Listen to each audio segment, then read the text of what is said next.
Tapping Board presenta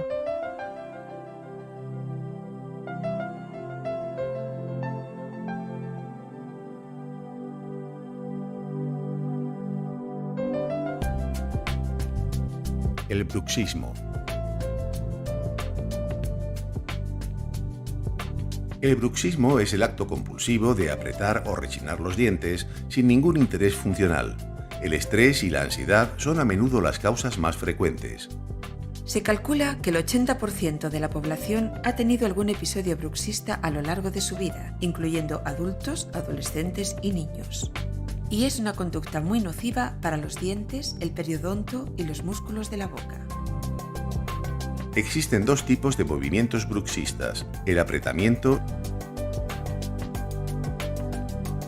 y el rechinamiento, siendo este último el más dañino. La manifestación más común del bruxismo es el desgaste de los dientes. También podrá causar sensibilidad dental y fisuras, o incluso fracturas y desprendimientos de restauraciones. Además, puede producir la pérdida de anclaje de los dientes.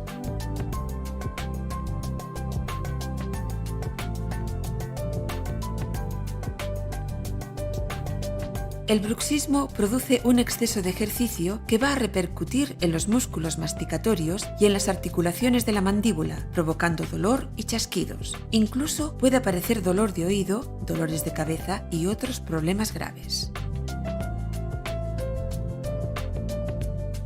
El bruxismo puede ser diurno o nocturno, siendo este último el más frecuente y que a menudo pasa desapercibido. Para evitar los efectos del bruxismo, su odontólogo le prescribirá una férula de descarga, también llamada férula oclusal o férula de relajación. La férula es un aparato generalmente de resina transparente que se interpone entre los dientes. La férula mejorará la posición de la mandíbula, evitará el desgaste y las fracturas dentales y relajará los músculos masticatorios. También protegerá a las carillas, coronas y puentes.